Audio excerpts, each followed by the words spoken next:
Ok, meus amigos, vamos lá, vamos dar sequência aqui. Olha só, ainda falando de lei de organizações criminosas, né, ainda falando, portanto, da lei 12.850 de 2013, uma informação muito importante. Tivemos uma mudança bem importante com a lei anticrime, que reverberou aqui na nossa lei de organizações criminosas. O que é que acontece?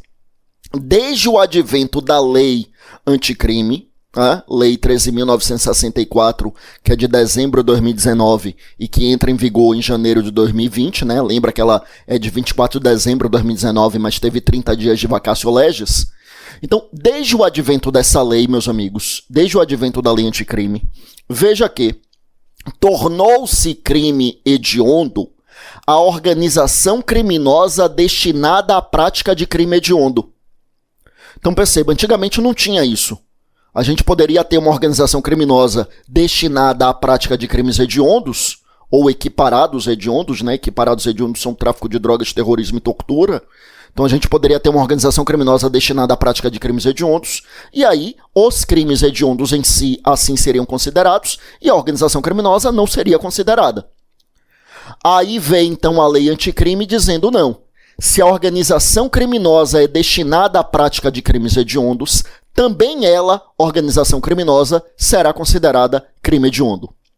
Então, uma organização criminosa destinada ali à prática de homicídio qualificado.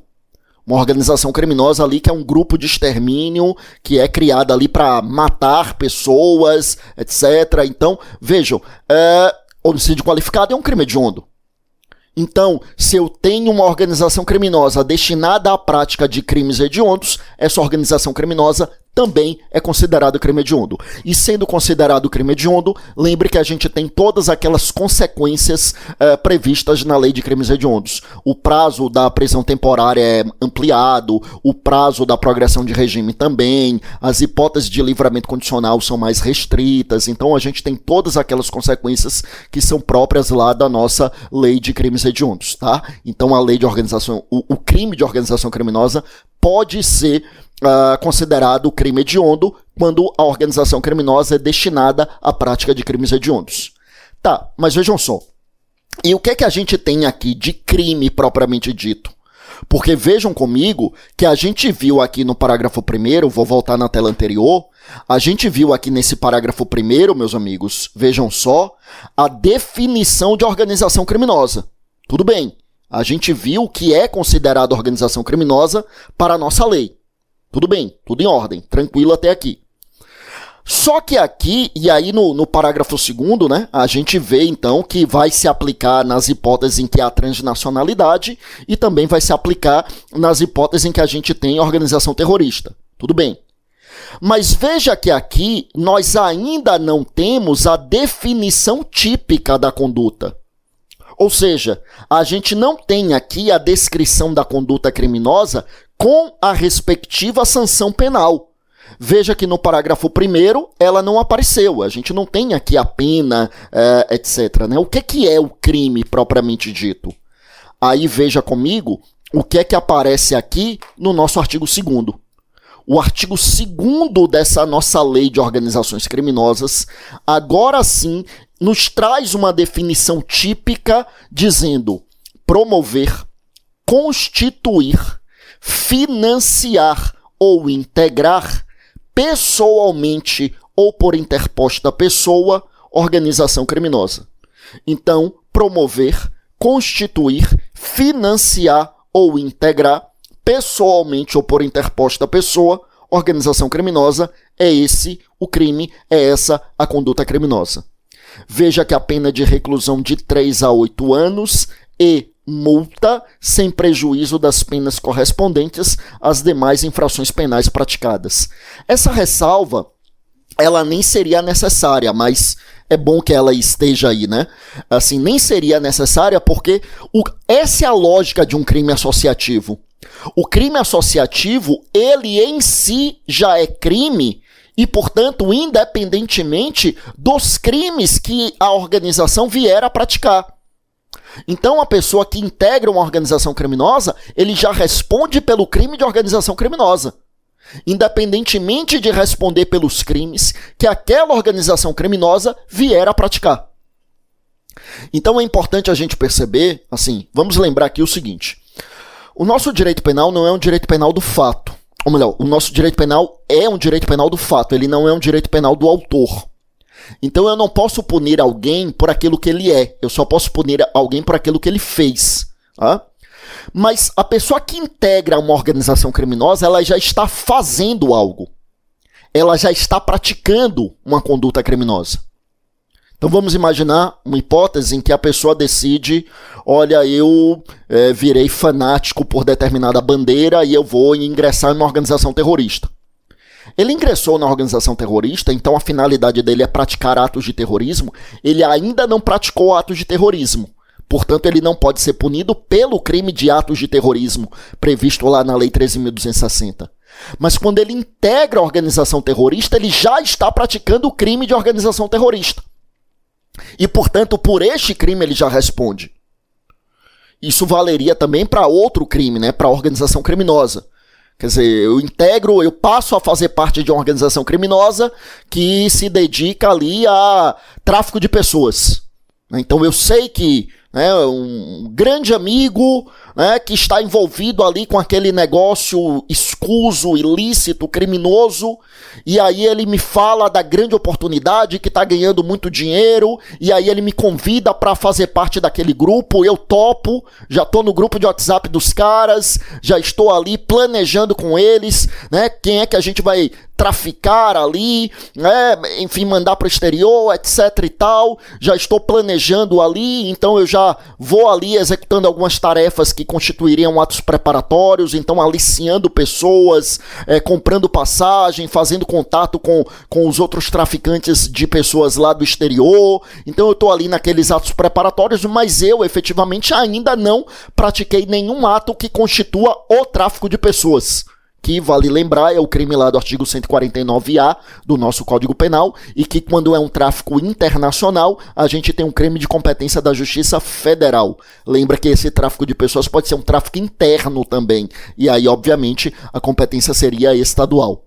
Então, vejam, nesse meu exemplo, eu passo a integrar uma organização criminosa, destinada ali, no meu exemplo, ao tráfico de pessoas, e ainda que eu não tenha praticado o tráfico de pessoas propriamente dito, eu não poderia ser punido pelo crime de tráfico de pessoas, mas eu já poderia ser punido pelo crime de organização criminosa dirigido ao tráfico de pessoas.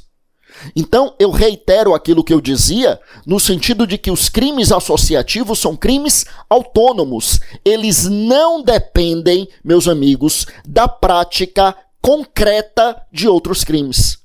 Eles não dependem, portanto, eu repito, da prática concreta de outros crimes. Agora, evidentemente, a gente precisa lembrar que este crime aqui, os crimes aqui, o promover, o financiar, o integrar, o constituir, é um crime só, mas várias condutas diferentes. É óbvio que aqui, meus amigos, veja só, não se admite a modalidade culposa. Veja que aqui nós estamos falando de crime na modalidade exclusivamente dolosa. Exclusivamente dolosa, eu repito. Ou seja, eu ingressei ali. Vamos citar esse mesmo exemplo de que a pessoa passa a ingressar ali em um grupo que está traficando pessoas. Só que a pessoa que passou a integrar o grupo, eu dizia, no meu primeiro exemplo, eu dizia, imagina um amigo que está traficando e diz, não, é mamata, a polícia não vai descobrir, estou ganhando dinheiro, etc. Mas vamos mudar um pouco o exemplo. Vamos mudar o exemplo para dizer que esse mesmo amigo me convida, só que ele não diz exatamente o que é. Ele não diz que é um tráfico de pessoas. Ele não diz que as pessoas estão indo para lá ludibriadas, para que lá no exterior sejam submetidas a todos os tipos de exploração. Exploração sexual ou de outra natureza, vale lembrar. Vale lembrar porque até 2016, no Brasil, o tráfico de pessoas era exclusivamente com finalidade de exploração sexual. Eram as pessoas que eram enviadas para o exterior para que lá fossem submetidas à exploração sexual, a uma prostituição compulsória, a uma escravização sexual e por aí afora. Em 2016, o nosso código foi alterado era o artigo 231A do nosso Código Penal, né, que estava na parte lá de crimes sexuais. Aí o código foi alterado, né, esse artigo foi revogado e criou-se o artigo 149A, que é o tráfico de pessoas. Por que que houve esse deslocamento? Porque antes estava na parte de crimes contra a dignidade sexual, por isso que era apenas o tráfico destinado à exploração sexual. Aí criou-se o artigo 149A, que está no catálogo dos crimes contra a liberdade individual, deixando claro que o tráfico de pessoas não necessariamente será destinado à exploração sexual. Pode haver um tráfico de pessoas para que a pessoa seja escravizada, mas não uma escravização sexual, a escravização propriamente dita, né? A escravização ali de exigência de trabalhos forçados, trabalhos braçais, etc e tal. Então pode haver ali uma série de situações. Pode haver o tráfico de pessoas para que a criança seja levada a uma adoção irregular, se bem que nesse caso tem um tipo penal específico no ECA, né? Mas o fato é que pode haver tráfico de pessoas não necessariamente para exploração sexual. Mas voltemos aqui ao nosso exemplo. Eu citava aqui um exemplo, vamos imaginar em que a pessoa me chama, um amigo me chama para trabalhar, e ele me chama para trabalhar em um grupo, e ele não diz que as pessoas que estão indo para o exterior estão sendo ludibriadas. Ele diz, não, olha, eu tenho aqui um grupo e a gente viabiliza aqui que pessoas do Brasil consigam ir trabalhar na Europa e lá eles, né, têm uma remuneração bem melhor do que teriam aqui, e etc. E as pessoas que estão indo realmente acreditam nisso e eu entro nesse grupo para ajudar a mandar as pessoas para o exterior, só que eu não sabia que as pessoas estavam sendo ludibriadas e chegando lá no exterior eram submetidas a todos os tipos de exploração. Então, neste caso, percebam que aí, obviamente, eu ingresso em uma organização criminosa sem dolo. Sem dolo. Porque lembre comigo que o dolo é o binômio consciência e vontade. Consciência do que estou fazendo aliado à vontade de fazer. Significando dizer, portanto, que para que haja dolo é necessário, em primeiro lugar, que eu saiba o que estou fazendo. Se eu ingresso em uma organização criminosa, eu preciso saber que se trata de uma organização criminosa. Saber que se trata de uma organização criminosa, obviamente, não é conhecer a lei. Eu não estou falando de conhecimento da ilicitude. Não estou falando de consciência da ilicitude. O dolo não pressupõe consciência da ilicitude. O dolo pressupõe consciência fática. É saber o que está sendo feito, saber o que estamos fazendo. É isso é dolo. Tá? Então, assim, quando a gente fala nessa hipótese aqui e a gente traz essa situação caracterizadora do dolo, então eu repito, eu só vou poder falar, né, no crime se houver dolo. Só vou poder falar no crime se houver dolo. Então, eu só vou poder falar no crime aqui de organização criminosa se a pessoa que estiver ingressando tiver consciência de que se trata de uma organização criminosa. Se ele acredita tratar-se de uma organização, uma associação, uma instituição lícita, obviamente não houve dolo da parte dele e obviamente não haveria esse crime. Tá? Bom, que mais que a gente tem aqui, meus amigos? Então, ainda dando sequência aqui a essa questão, que mais que a gente tem de relevante aqui em relação a essa questão, tá? O que a gente tem aqui, meus amigos, em relação a essa questão, vejam que a pena é de reclusão de 3 a 8 anos, além da multa. Então, a pena de reclusão de 3 a 8 anos, além da multa, tá? Além da multa. E aí, o que é que nós temos, então, em relação a essa hipótese?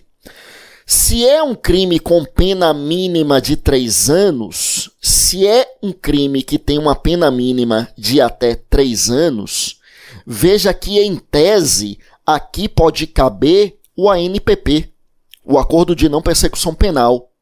Em tese, já que a ANPP é para crimes sem violência ou grave ameaça, cuja pena mínima seja inferior a 4 anos. É o que acontece aqui, pena mínima inferior a 4 anos, e a organização criminosa em si, ela é um crime sem violência ou grave ameaça. Tá? Evidentemente, a organização criminosa, os membros da organização criminosa podem praticar outros crimes em que haja violência ou grave ameaça, evidentemente. Mas a organização criminosa em si, Esse que já é crime, né? A existência da organização criminosa já é crime, e aí, meus amigos, a gente não tem violência nem grave ameaça. Nessa conduta em si não há violência ou grave ameaça, tá?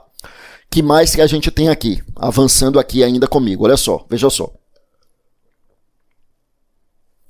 Então, avançando um pouco, olha bem, aí o parágrafo 1º a gente tem assim: nas mesmas penas incorre quem impede ou de qualquer forma embaraça a investigação de infração penal que envolva organização criminosa.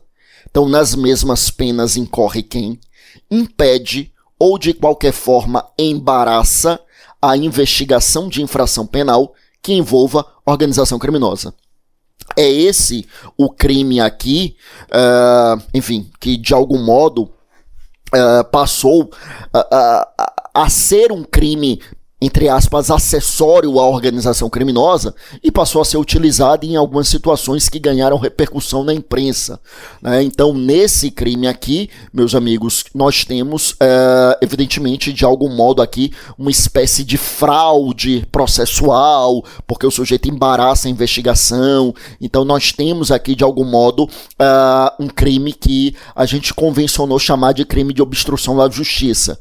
A gente não tem propriamente uma obstrução à justiça, como tem na legislação norte-americana e que a gente vê muito em filmes e seriados norte-americanos, mas aqui é algo bem próximo da obstrução da justiça. Foi por esse crime aqui que foi acusado, por exemplo, à época, o senador Delcídio do Amaral, que foi um parlamentar preso há alguns anos, em 2015 ou 2016, não lembro exatamente, mas 2015 ou 2016, e ele teria sido flagranteado em uma gravação ambiental realizada pelo interlocutor, né, que é uma gravação clandestina, e gravação clandestina ela não depende de autorização judicial, e ele, de acordo com o que se apurava ali naquela época, ele estaria planejando a fuga de um dos investigados que queria fazer uma colaboração premiada. Então ele estaria ali de algum modo planejando para que o investigado fugisse e não fizesse a colaboração premiada. E aí o Supremo Tribunal Federal entendeu que aquilo cairia aqui nessa lógica do embaraçar as investigações, já que o objetivo era realmente impedir ali que se realizasse a colaboração premiada, que é um dos instrumentos de obtenção de prova, tá?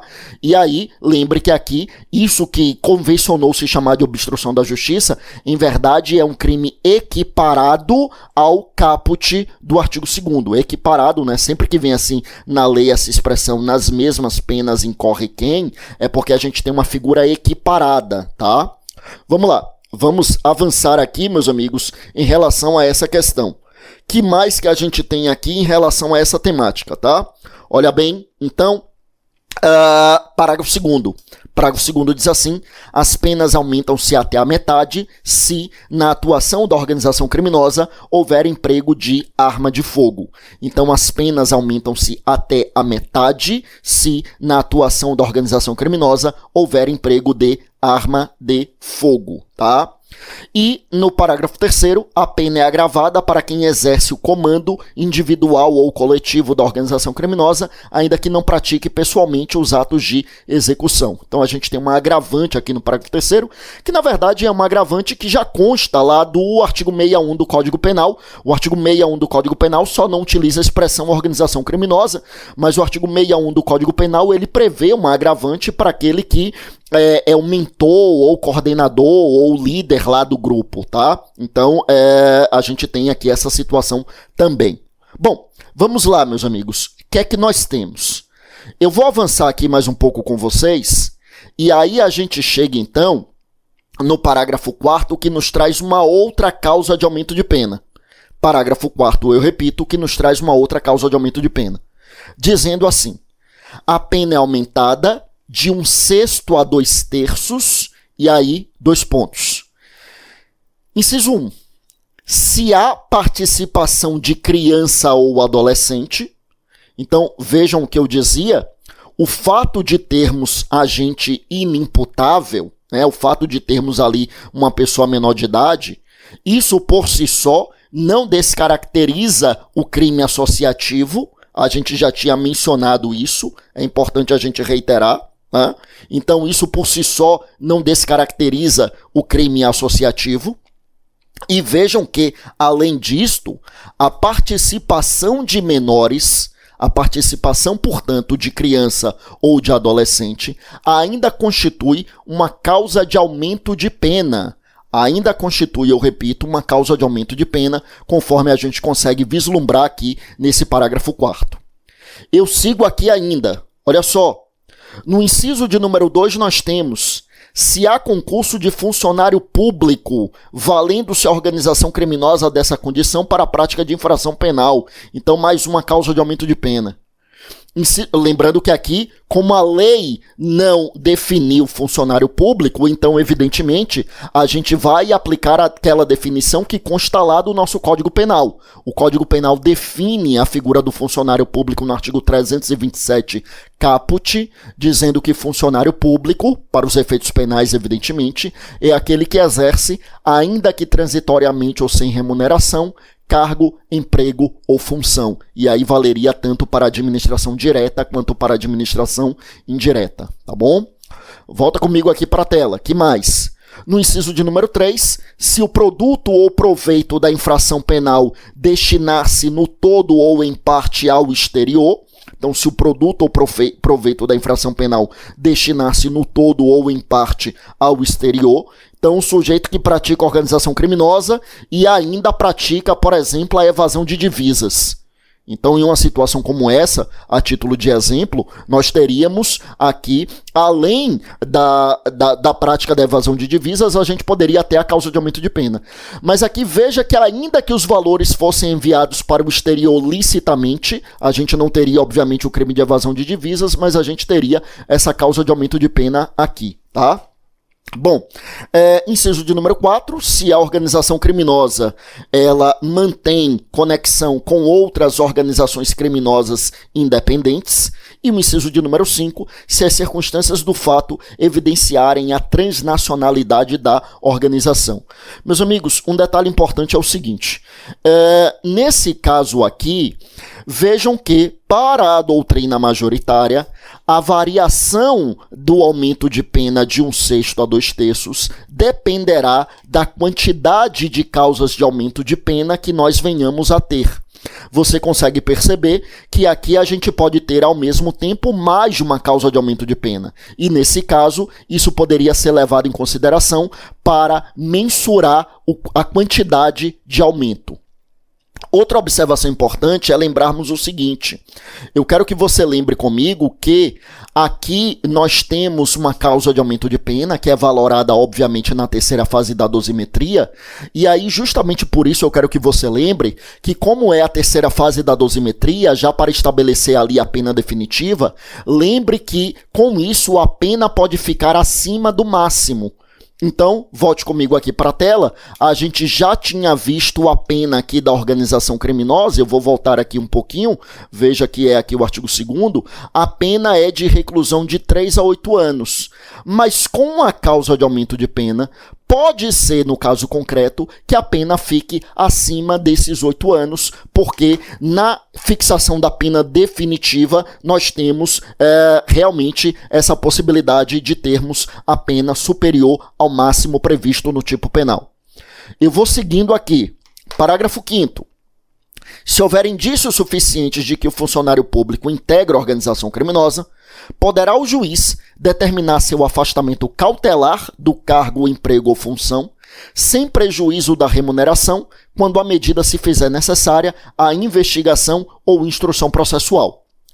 Vejam que, a rigor, ainda que não houvesse essa previsão do parágrafo 5º, a gente poderia aplicar essa medida porque ela está prevista no artigo 319 do CPP. Quer dizer, o 319 do CPP traz as medidas cautelares pessoais alternativas à prisão preventiva, e uma das cautelares pessoais alternativas à prisão é justamente o afastamento cautelar da função pública do funcionário público.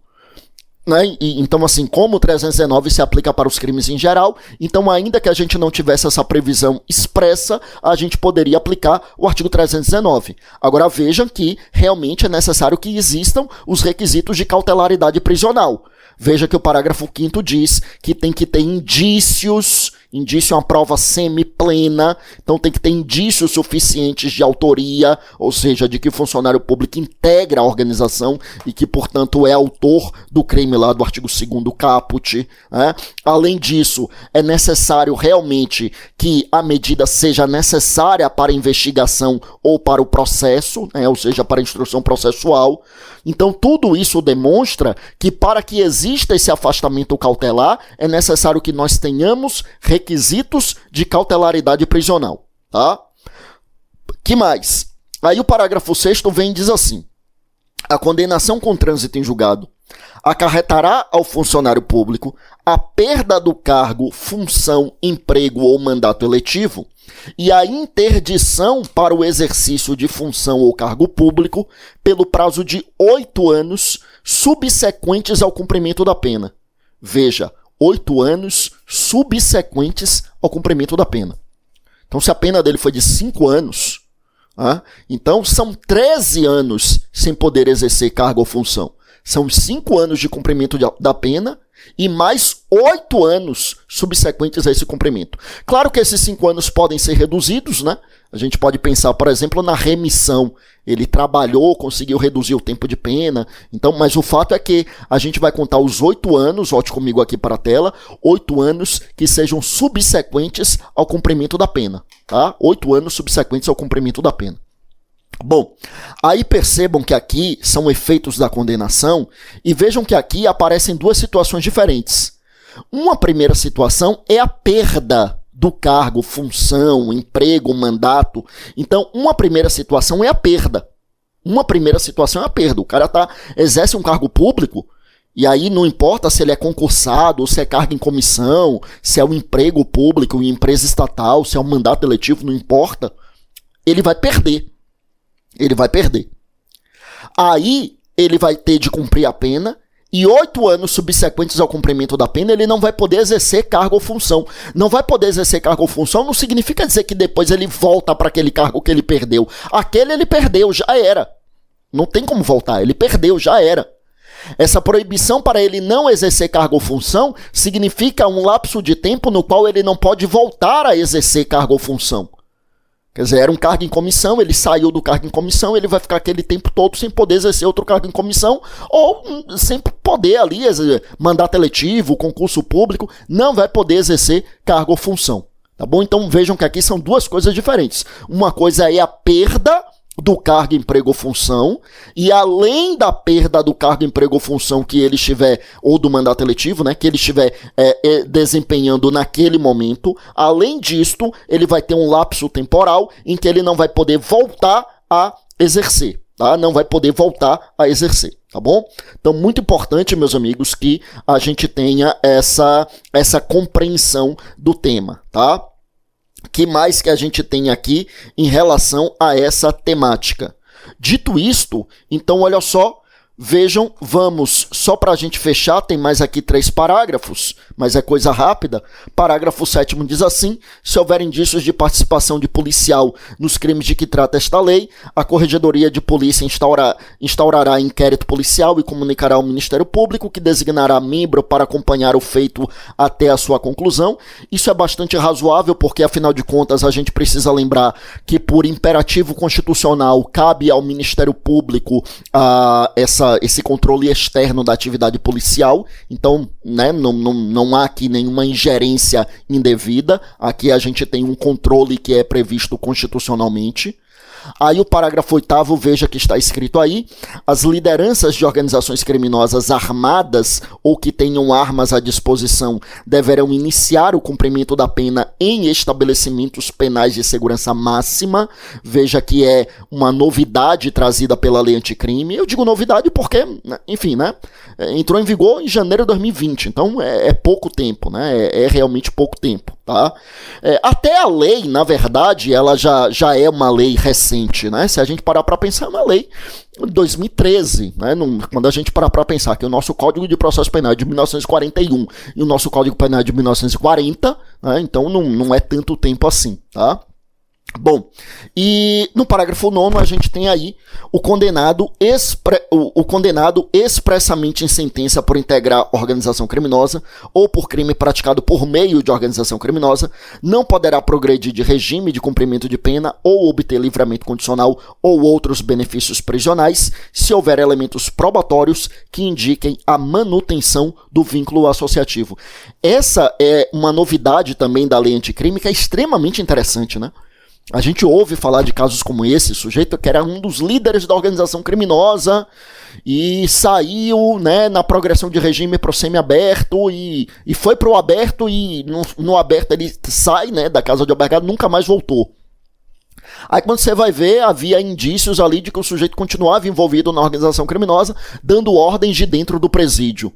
Então, assim, andou muito... E aí não havia uma proibição expressa para que esse sujeito não progredisse de regime. Claro que já havia, obviamente, uma forma de impedir essa progressão, porque um dos requisitos da progressão é o bom comportamento carcerário, né? O chamado mérito carcerário, que a gente chama de bom comportamento carcerário. Então, se havia indício de que ele está envolvido, poderia ir por aí. Mas veja que para não deixar isso em aberto, a lei foi categórica ao dizer, se ainda há indícios de envolvimento de vínculo associativo, então não vai caber nem progressão de regime e nem vai caber, meus amigos, aqui o livramento condicional, tá? Lembrando que livramento condicional e progressão de regime são institutos distintos, tá? Muita gente acha que o livramento condicional é uma das etapas da progressão. Não é. Progressão é fechado, semiaberto e aberto. Tá? Livramento condicional é um outro instituto. Tá? Eu fecho aqui. Eu volto daqui a pouco, no próximo bloco, com a parte mais importante da lei. Não que o que a gente tenha dito até agora não seja extremamente importante, é muito importante, sobretudo, eu destacaria do que foi dito até agora a diferença entre os crimes associativos, isso é muito importante, isso cai muito em prova de concurso, e também é muito importante, principalmente, o caput e o parágrafo 1º do artigo 2º, o artigo 2º que traz a definição do crime e o parágrafo 1º que traz ali a questão relacionada ao crime equiparado. O que a gente falou ao demais também é importante, obviamente, mas é um grau menor de importância. Mas o mais importante da lei, indubitavelmente, são os meios de obtenção de prova que a gente vai ver em seguida. Daqui a pouco a gente volta. Vamos lá.